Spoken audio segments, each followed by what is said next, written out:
Merry everything, Michelle. Yes, merry everything, Josh. It is Thanksgiving when this podcast airs, and I'm grateful for you. I'm sure you have much to be grateful for in your life this year. Yeah, I'm grateful for you also. Grateful for a lot of things. I'm very grateful for your sweet little girl. I am too. I'm a big fan of hers. Yeah, kids help us remember the purpose for the holidays. I think we're so quick to sacrifice the meaning of them for ourselves. Right. But it's great when not only you want to provide a great holiday for your child, but it helps you get into the holiday spirit. Absolutely. Absolutely. And I thought you had a great topic for today. Yeah, I thought maybe we could talk about how to make the holidays sacred. I love it. Me too. Because every day is sacred, but the holidays, yes, they're religious, and yes, they're mark different times of the year, but they should all help us to integrate the sacred in our lives in a real powerful way that hopefully doesn't just last for the holiday, but on and on in the days and months to come. Yes, you gave a great talk recently about honoring the Sabbath, and it just seems to me like the temptation gets even higher during this time of year to get busier, to do more, to be thinking of all the things you've got to get done. Everything that's the antithesis of what you were inviting us to do about slowing down and being present. So I think it's a great time to practice. You could just give your whole talk again today in our podcast if you like. There we go. Well, I need it. And I'm So sure we do find that in ministry that I need to listen to that. But it's Thanksgiving. What sacred rituals do you practice to help make it holy? Well, of course, my rituals for Thanksgiving include something silly. So a number of years ago here at Mile High Church, our store was selling this little turkey that has these turkey feathers that are writable.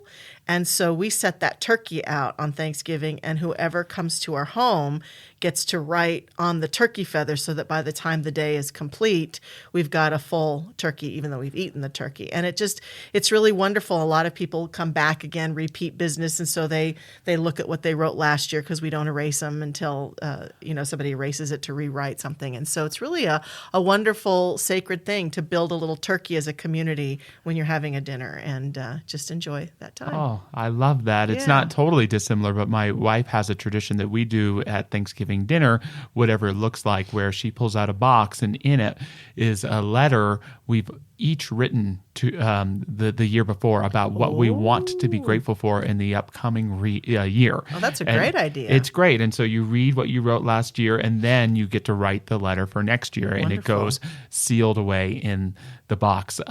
If I'm a guest somewhere, and it's so funny, you know this about me, I have an aversion to food blessings. Yes. There's something about a food blessing that can be so superficial and insincere, and you're doing it just because you're supposed to. And it must be the rebel in me. I just don't like doing it. I like a really conscious, meaningful food blessing, so I avoid them. But one of my favorite things to do if I'm asked to do a blessing is I just say, hey, each person at the table, say something you admire about the person on your left. Oh, that's a great idea. And it's a very simple activity. Nice things are said. And then when you're done, it's kind of not just a prayer, but it's a blessing. And everyone feels a bit better. And so that's something that I would suggest to folks out there. It's very connecting, as well. I think. It sounds very connecting. It is connecting. And, Thanksgiving is about giving thanks for one another. And I think because of the unfortunate part of the holidays is the superficial, market nature of it. It cuts through that a little bit and says, I really do want to let you know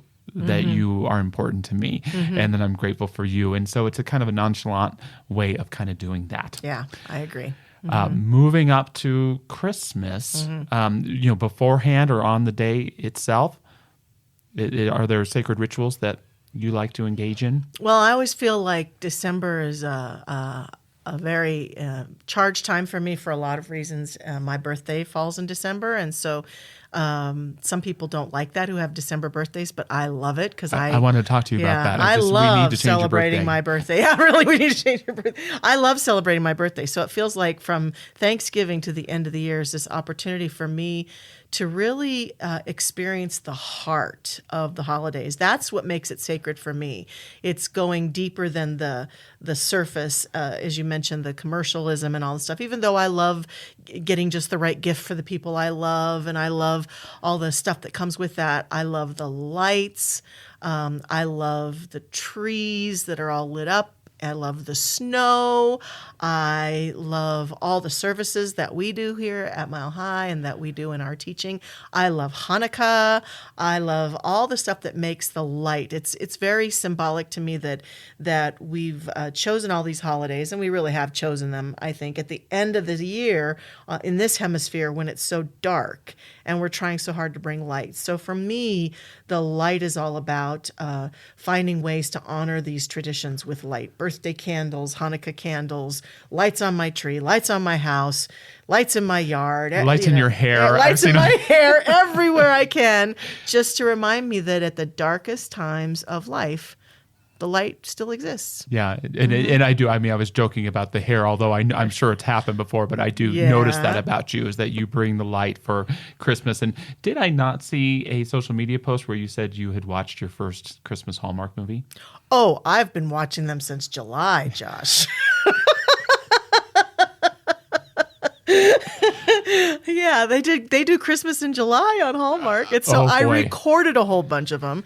And so whenever I can, I just watch one. I love those. And they also... John Stamos is alone this Christmas. It's funny. It's not even the romance, even though I love the romance. It is absolutely the decor. They go all out and light things up in these little quaint towns with hot chocolate and all that stuff. The youngest son on Who's the Boss is alone this Christmas. Yes. Yeah, no, I'm just... Josh, I'm sorry. I could not get my work done at Mile High Church because I was watching Hallmark Christmas movies. Oops. Well, I need to engage. That is my commitment this year to watch that. I know we have a lot of films. I mean, that's a great thing. And with Nancy June to rediscover childhood and the meaning of these great films. So I love Mickey's Christmas Carol, the Peanuts Christmas, Rudolph the Red-Nosed Reindeer with the Island of Misfit Toys, and we both share a favorite film. Yep. And It's a Wonderful Life. So that has to get in there somewhere too. We both watch that every year. And the musical Scrooge is amazing.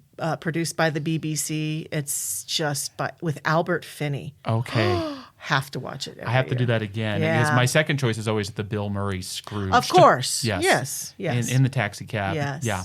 Yes. My holiday tradition, which is somewhat unique, and it celebrates the golden thread in religious science, but I call it the Buddha's present. And tell me about it. St. Nicholas comes from the Dutch tradition, and it's one of those things with the golden thread, and Joseph Campbell talked about this, is that you can have very similar myths show up in different cultures that seem totally unrelated. Right. And what we often call the fat Buddha in the restaurant whose belly we rub is sometimes called Hotai or Putai. Right. And Putai, you'll notice, and a lot of times he's got a sack. Yes, he does. That's true. He's got a sack behind his back. And part of the myth is that Bodai, Putai, whatever we want to call him, goes from home to home. And this is the way that I like to tell the myth. And he takes things away from the adults, things that they've thrown away. We could see it as trash, but more significantly, I like to think it in things that they no longer have the capacity to appreciate. And he takes the trash, he takes the junk, and he gives it to the children who appreciate and then play with it. And so I like to come up each year with what I would call the Buddha's present. And it's something that I really value in my life, that means something to me, that perhaps I'm not appreciating fully. It could be a journal that I wrote in that I give to my son. It could be my 5 favorite records that I give to my son. It could be a book that I've worn out and highlighted 100 times that I give to a ministerial student here at church. And there's something really significant and about doing that. I mean, yes, I want to buy and spend money on presents like everybody else, but how cool is that to receive from someone that Buddha's present, something meaningful to you that you want to pass on to them. And so that's a sacred tradition that I invite everyone into this Christmas. And guess what? It doesn't cost a dime. And I bet you it will be the most meaningful gift your loved one receives this year. That's beautiful. As long as Gavin isn't hoping it's your car. Well, yes, he'll take a Buddhist present and he'd like $300. Yeah, right. $100 But bills I think wrapped that around is it. a beautiful, beautiful tradition. Thank you for sharing that with us. I bet a lot of people would benefit from doing that. Thank you. Yeah, and not backtracking to Thanksgiving, but something else you and I share in common is we both got married. That's on right, Thanksgiving. we did. And so it's kind of cool that we have those extra Yeah. rituals. So happy anniversary to you. Happy anniversary to you too. New Year's. We'll end with New Year's. Yes.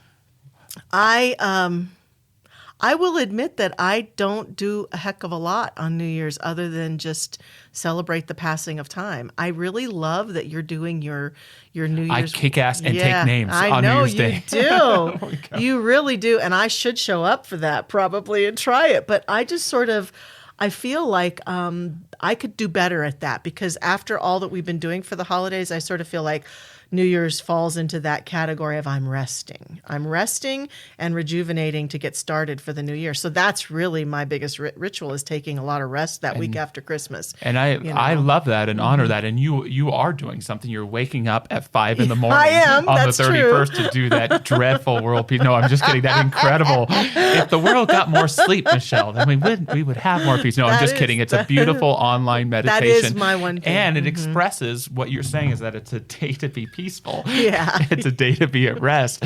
And what I like to do is just, it's a seize the day thing for me on New Year's Day is that, no matter what the year has been, what an opportunity on New Year's Day, whether you're reflecting and just being in the moment or saying, I want to envision my whole year and really dig deep to say, what am I going to bring forth to live this? And so my practice is an intention setting. And it's cool. We both get to share our practices with the church in unique ways. And so mine is, I invite you to come in person or watch online. And it's not about just, outlining everything in our lives. It's about just setting clear, prayerful intentions. And for me, a year lived prayerfully, no matter how things turn out, is a year that was worthwhile. Great. And what time does that start on New Year's Day? I think it starts at 10 a.m. Great. So, the Bloody Marys will be out. Or just stay out. Maybe I will show up for that after all. But it's a great way to start the year. It sure is. Wow. Again, we would be amiss if we didn't mention candlelight. Yes, I think people sometimes share how important that tradition is to them, and people who've never experienced it, I hope will join us. What's the most sacred moment for you in that service when we do those candlelight services on the 23rd and 24th of December? It's different every year, but every year except the first one, I've had Nancy somewhere in there. Yes, and so there's that's true. always a time where I get to see Nancy seeing everyone and everything else, And so, last year I was able to bring her on the stage during the candle lighting. Right. And that's a really precious piece. But even that, you and I are so busy in that time, there's something about watching the people come in at the beginning and just doing that. That's just kind of a fun energy. But definitely the candle lighting itself, and then just knowing there's always certain times in the service where you and I have put together the script for it, and there's something profound that's said that maybe isn't easy to catch, but I know someone's listening, and it's always really cool to get that out there. So that's a bunch of answers. How about for you? I think it has always been most of my life that I've been coming here, the moment to see that room light up. And we are very privileged that we get to be up on the platform looking out at the room lighting up. This dark, dark room, again, light for me, this dark room that just slowly, as people pass the light, there's something also very sacred to me about everyone helping each other to light their candle so that we can all light the space together. And that's really reflective to me of what we're being called to do in life right now, is to just help each other keep the light burning, because it's really easy to let that candle appear to be blown out with all that goes on. And it's just this very sacred, elegant turning to someone and just passing the light to them. And that is very important to me. I love that, because it's not just a warm and fuzzy service. No, it's a call to action. It is an experience, to me, an experience of if not God, of real humanity. Absolutely. 1, 4, and 7 1, 4, on 7. the 23rd and 24th. Yes. And so, whoever's listening, I just bless you this holiday season with the gift of knowing that you're not alone. And whether you experience this holiday in solitude with people you love and maybe a scattering of people that you don't love, I just hope and pray for you for sacred moments to realize the value of not only life itself, but of your part in it. Have a wonderful sacred holiday season. Merry everything.